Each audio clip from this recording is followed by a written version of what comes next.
El error que lo cambió todo, los generales lo sabían. Ese día iban a morir. Lo leían en los mapas, en las caras de sus hombres, en el silencio seco de la madrugada, antes del combate. Frente a ellos, una máquina de guerra afilada con décadas de estrategia. Detrás de ellos, la nada.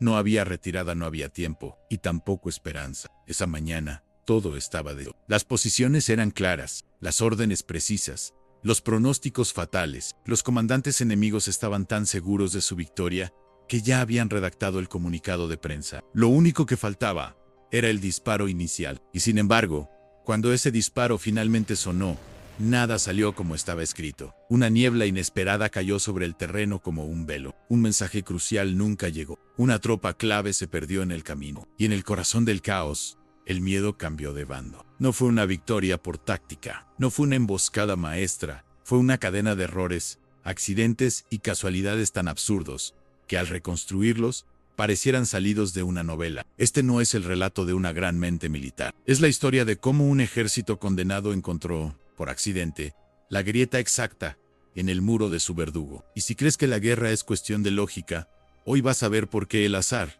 en el campo de batalla, puede tener más poder que cualquier general. ¿Quieres saber cómo se gana una guerra que ya estaba perdida antes de empezar? El plan imbatible del enemigo, en el papel, era perfecto. Una operación limpia, precisa, ejecutada por una fuerza superior en todos los aspectos. El enemigo se había preparado durante meses, tal vez años, para ese momento. Conocían cada curva del terreno, cada punto ciego en la defensa, cada error que el otro bando cometería, antes de que lo cometiera. El comandante al mando no era nuevo en la guerra. Había liderado campañas que hoy se estudian en academias militares. Sabía que esta sería rápida, casi quirúrgica. Había desplegado a sus hombres como piezas de ajedrez en tanques en la colina norte, artillería pesada apuntando al paso central, infantería en formación cerrada flanqueando los costados como una tenaza. Ninguna vía de escape en ningún punto débil. Solo avance, presión y demolición. Los informes de inteligencia eran demoledores. Al otro lado, solo había una sombra de ejército, mal armados, dispersos, sin una línea de mando clara. Lo que quedaba de esa fuerza parecía más un grupo de resistencia improvisado que un frente real. Un choque frontal no solo sería efectivo, sería humillante para los perdedores. Y por si fuera poco, el clima estaba de su lado. El cielo despejado, terreno firme, visibilidad total. Todo indicaba una ofensiva sin obstáculos. Incluso se rumoreaba que algunos oficiales habían apostado entre sí cuántas horas tomaría capturar la posición enemiga. Ninguno dijo más de 6. Los mensajes interceptados confirmaban lo evidente. El enemigo estaba desorganizado, desesperado, y lo sabía. Estaban cavando trincheras improvisadas con lo poco que tenían. No era una defensa, era una espera. Una cuenta regresiva silenciosa hacia la rendición o la aniquilación. Y mientras la maquinaria bélica se ponía en marcha, todo parecía encajar. Había una sensación de inevitabilidad, de superioridad absoluta, de esas que ciegan incluso a los más experimentados, porque cuando se cree tener todo bajo control, se deja de mirar donde realmente importa. El enemigo no necesitaba ser fuerte, solo necesitaba una cosa: un error. El ejército del fracaso no eran soldados, eran obreros, campesinos, muchachos sacados de sus casas, con una carta obligatoria y una mochila vacía. Muchos ni siquiera sabían cómo sostener un fusil. Otros habían disparado apenas una vez durante el entrenamiento, y fallaron el blanco por metros. Pero eso no importó. Lo que importaba era llenar filas, rellenar huecos, ser contados. Los uniformes no coincidían. Algunos usaban botas de talla incorrecta, a otros les faltaban cascos. Las armas eran viejas, reparadas a mano, oxidadas en las partes que importaban. Un teniente confesó después que tenía miedo de que su propio rifle le explotara en las manos si llegaba a disparar. Pero ese miedo al menos lo mantenía despierto. La comida escaseaba. Las órdenes eran confusas. La moral era un recuerdo. Había silencio en los rostros y temblores en las manos. Dormían sobre tierra húmeda, entre escombros y restos de otros combates que no ganaron. El único mapa que tenían estaba roto. Y el comandante a cargo ni siquiera había llegado aún. Algunos escribían cartas sin destino, a madres que ya no vivían, o a esposas que habían partido.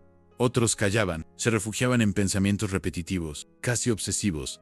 Así me escondo, tal vez sobreviva. Si no disparo, tal vez no me disparen. Había gritos por la noche. No, Tecum Bay, gente que despertaba llorando sin recordar por qué. El sonido más común era el de las botas hundiéndose en el barro. El segundo más común, los suspiros. Un diario encontrado, años después, tenía apenas 3 líneas en Nos rodean.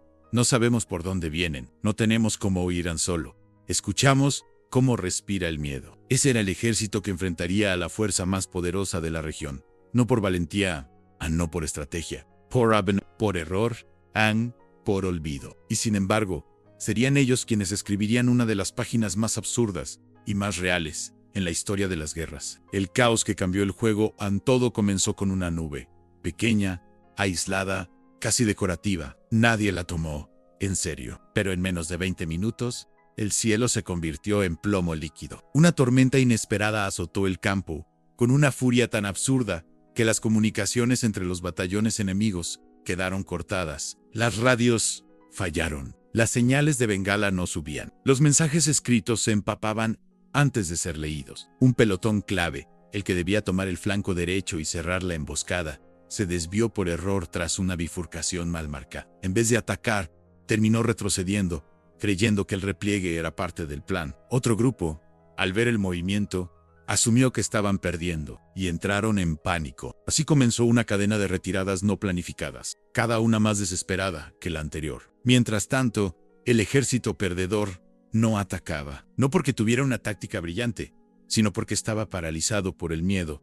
No sabían qué estaba ocurriendo, no entendían por qué el fuego enemigo disminuía. Algunos creyeron que era una trampa, otros pensaron que habían muerto todos. Un soldado avanzó por error buscando cobertura y encontró una trinchera vacía y gritó. Otro lo siguió y otro. En minutos, decenas de soldados avanzaban sin recibir un solo disparo. Había confusión, silencio en olor a tierra mojada y a pólvora, sin pólvora. La niebla se mezclaba con el humo. No se veía a más de 20 metros. El enemigo disparaba contra su propia gente, creyendo que eran infiltrados. El comandante de artillería fue alcanzado por fuego amigo. Su reemplazo nunca llegó. El caos, ese huésped que nadie invita, pero siempre encuentra una grieta por donde colarse, ya estaba sentado en la mesa de mando. Y del otro lado, el ejército abandonado, hambriento, sucio, comenzó a caminar, paso a paso, como quien no ataca, sino simplemente avanza, porque ya no tiene dónde esconderse. Lo increíble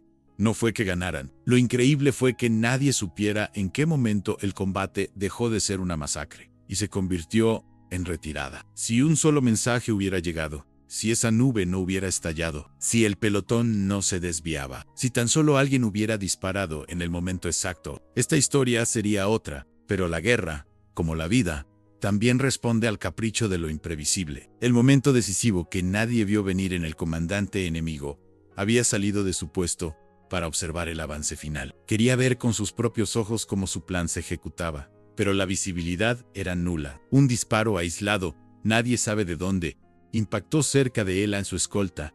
Reaccionó tarde. Un segundo disparo lo alcanzó en el cuello. Fue fuego amigo. Lo confirmaron días después. Murió en minutos, sin emitir una orden más. En su ausencia, el caos dejó de ser temporal y se volvió permanente. Los operadores de artillería, sin comunicación directa, decidieron disparar por coordenadas preestablecidas. No sabían que las líneas se habían movido. Atacaron su propia retaguardia. El pánico se esparció como pólvora húmeda lenta, invisible, pero inevitable. Un batallón entero creyó que los habían traicionado desde dentro. Otro asumió que era un ataque enemigo sorpresivo. Nadie hablaba el mismo idioma. Literalmente, las divisiones venían de regiones distintas. Los dialectos se cruzaban, las órdenes se contradecían.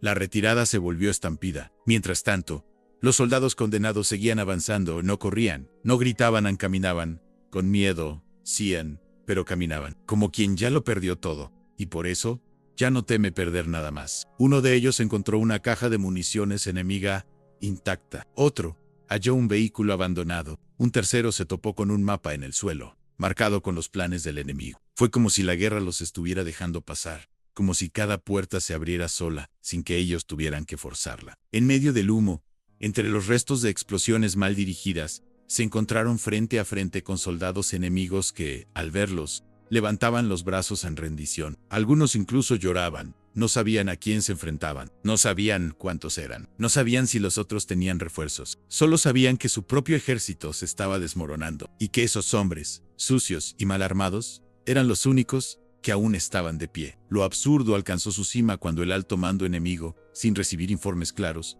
ordenó el repliegue general para reorganizar las tropas Han, pero nadie obedeció, porque ya no había tropas que reorganizar, solo fragmentos en retazos, en silencios. Así fue como el ejército que no debía sobrevivir se encontró en control del territorio, y ninguno de ellos supo, en ese momento, que ya habían ganado. La victoria más improbable de la historia.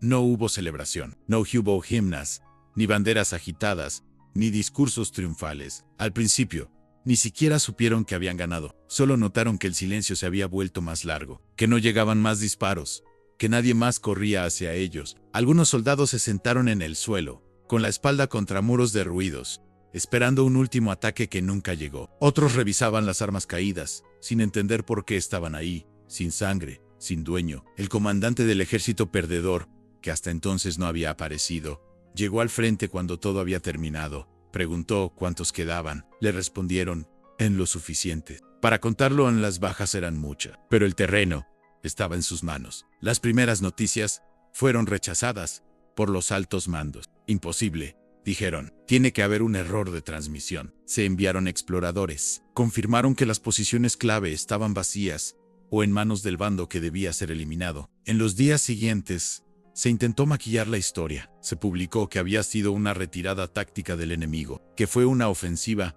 audaz de los nuestros, que todo había sido parte de un plan secreto, de esos que no figuran en los manuales. Pero entre los soldados, la verdad corría de boca en boca como leyenda. Todos sabían lo que había pasado, o, mejor dicho, sabían lo que no había pasado, porque esa victoria no fue por valentía, no fue por estrategia, fue una rendición espontánea del universo a lo inesperado. En una carta escrita por uno de los sobrevivientes, y más tarde publicada en un diario local, se leía: nos dieron la victoria como quien lanza una moneda y deja que el destino decida. No, le ganamos. Nos cayó encima Han, y todavía no sé si eso me hace un afortunado o un testigo de algo que no debió haber ocurrido. La guerra continuó, como todas, pero aquella batalla quedó marcada como un fantasma en los informes Han. Se mencionaba poco, se analizaba menos, porque nadie quería admitir que, en el centro mismo del conflicto, la lógica se quebró y la suerte tomó el mando. ¿Suerte o destino? La historia siempre busca causas, estrategias, a movimientos en nombres. Necesita explicaciones, necesita sentido. Pero hay momentos raros, incómodos, inquietantes, en los que la historia tropieza con el azar y no sabe qué hacer con él. ¿Fue suerte? ¿Una serie de coincidencias encadenadas por el caos? ¿O fue destino? ¿Un giro inevitable escrito en las sombras de un mapa que nadie supo leer? Lo cierto es que esa batalla no se recuerda por su gloria, ni por su táctica, ni por sus héroes. Se recuerda porque no tenía que ocurrir así, porque todo indicaba lo contrario, porque fue en esencia un accidente militar convertido en victoria. Y en ese accidente se esconde algo que incomoda a los líderes, a los libros y a los que creen controlar el curso de los acontecimientos. Tal vez la pregunta real no sea cómo ganaron, sino cuántas otras veces ganaron, sin saber por qué. Si esta historia te pareció imposible, espera a conocer otras batallas donde la lógica fue un estorbo y lo inexplicable se volvió realidad. En este canal, exploramos los rincones olvidados de la guerra de El Azar. El miedo y el caos escribieron lo que los libros callan. Suscríbete y acompáñanos en los relatos que nunca entraron en los archivos oficiales, pero ocurrieron. Y puede que la próxima historia te deje con una pregunta aún más perturbadora.